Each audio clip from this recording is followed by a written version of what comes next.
امر میکنم تو را به چیزی که پیغمبر مرا امر کرده است. امر کرده به این که هر قبری دیدی از زمین بلندتر است اون را مساوی زمین کن و هر تمثالی دیدی اون را محو کن.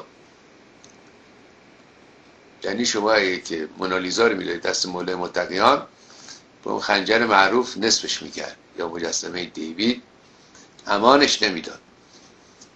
یکی از کسانی که مأمور بود عرض کنم که پرستشگاه‌های اعراب رو تخریب بکند مولای متقیان بود، خالد ابن ولید.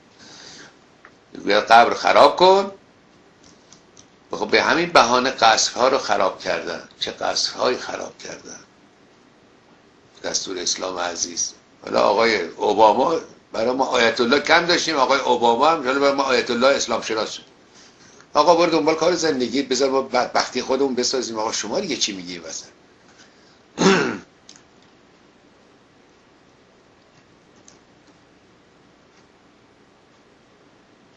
فیلماشو برای من فرستادن آقای اوباما، حجت الاسلام و المسلمین، حسین اوباما، در شأن اسلام چه چیزها میگوید.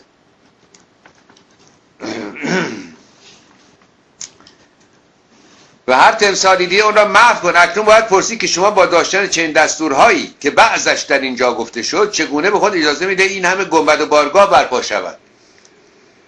میگویند بزرگان دین کم از سرباز گمنام، منظور سرباز گمنام در پاریس هست، یا فردوسی نیستند، پس چرا دیگران قبر اونها را میسازند؟ میگوییم شما که مقلد دیگران نیستید، اونها هر چه میخوان بکنند، شما این همه نهی را که در این باره رسیده چه خواهید کرد؟ و به علاوه احترام غیر از عبادت است. شما قبر را باب الحوائج میخوانید و برای اون زیارت جامعه کبیره که سراپا شرک است میخوانید. شما بر خاک قبر سجده میکنید. با این حال کار خود را با آنان در یک ردیف میآورید. میگوید اگر کسی به حاکم شهری کار داشته باشد اول باید دربان را ببیند. آیا خدای عالم به قدر یک حاکمی نیست؟ میگویم اشتباه شما در همین جاست که گمان میکنید خدا مانند شاهی است که خود نمیتواند به کارهایش رسد، ناچار وزیر میگیرد، و یا مانند آخوند مکتب است که وقتی شاگرد را به فلک بست خیلی میزند بگردین که دیگری بیارد و میانجیگری کند.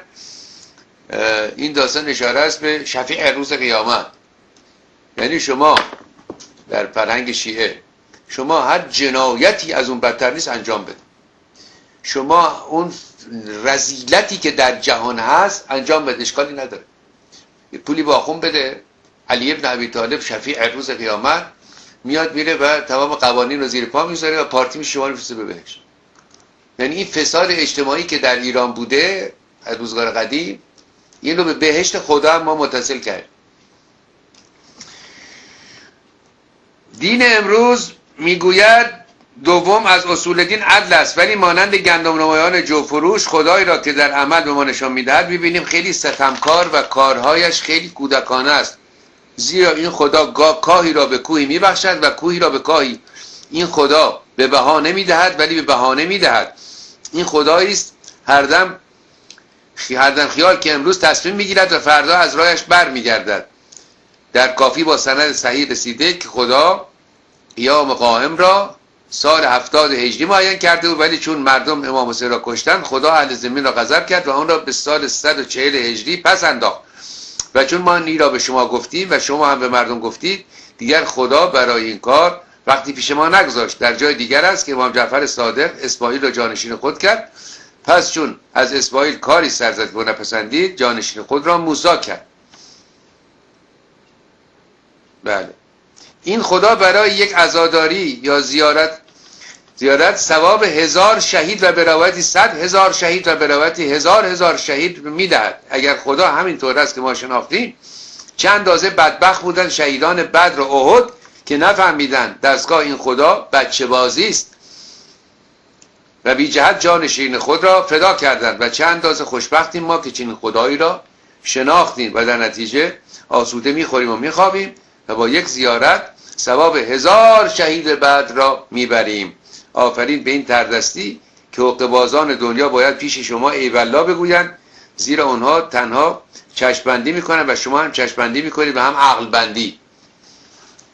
اینها بخش‌هایی است از عرض کنند که موضوع غیبگویی را آورده اینجا و استخاره. و همه اینها رو مردم کسروی رد کرده است. گفتار دوم در باب امامت. دین امروز ما امامت را پس از نبوت می شمارد، ولی در عمل اون را خیلی بالاتر می شمارد. زیرا ما و شما هیچ نشیدیم که پیغمبر کوری را شفا یا بیماری را خوب کرده باشد و ندیدیم که کسی به نام پیغمبر نذری کند، ولی اینها و مانند اینها را در باب امام و امامزاده های بسیار شنیده و دیده. پیغمبر میگوید من مالک سود و زیان خود نیستم، ولی اینها میگویند جهان اگر فنا شود علی فناش میکند. خدمت شما عرض کردم آنقدر ایرانیان از این اسلام بیزار بودن و نمیخواستن حتی عرض کنم که زیر بار پیغمبرش بروند. این امام خدایی که بارها در بابش صحبت کرده و امر خیلی مهمی است و ایرانی اختراع کرد. درست گفتی کسی. اونقدر که ما بچه بودیم برای علی اهمیت قائل بودیم، برای محمد نبودیم. امروزش هم نیستیم. شما چه کسی رو دیدید بگید یا محمد یا علی؟ این در واقع یک ترفندی بوده برای نفی اسلام. کسروی هم به درستی اینها رو فهمیده و به درستی هم اشاره کرده. میگوید این مسلم است که امام هرچه باشد از پیغمبر پایین‌تر است. پس چه شده است که برای فضائل ائمه و سادات این همه مجلس ها برپا و کتاب ها نوشته شده ولی درباره پیغمبر معمول نیست؟ و درست گفته.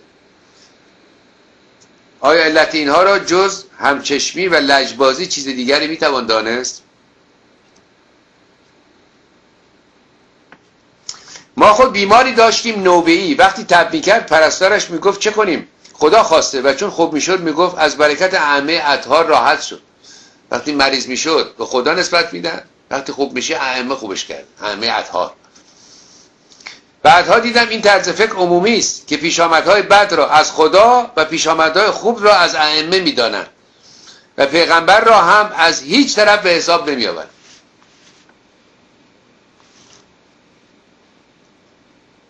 میدانم که خواهید گفت این حرفا مال عوام است و ربطی به دانشمندان نداره. آری این شیوه ماست که تا کسی در جلو نیست و میدان باز است تا هر جا میتوانیم میتازیم، ولی همین که یک کسی پیدا شد و گفت چرا زیاده روی میکنید، فوری 10 سنگر عقب میرویم و میگوییم اون زیاده روی کار عوام بوده است که این چند حدیث صحیح از کافی در اینجا میآوریم و با اون چه قرآن درباره پیامبر گفته میسنجیم تا ببینیم عقیده عوام از کجا آب میخورد. کسروی میدونید استاد اینجور چیزها هم بود، خودش طلبه بود، حافظ القرآن بود، استاد زبان عربی بود، این کار هم خوانده بود و گذاشته بود کنار. حتی یک بارم اشاره‌ای داره در همین کتاب زندگانی من که کنار دست من هست که من میخواستم این قرآن رو ترجمه کنم، دیدم داستانهای پریشان پریشیده این چیزاست. خلاصه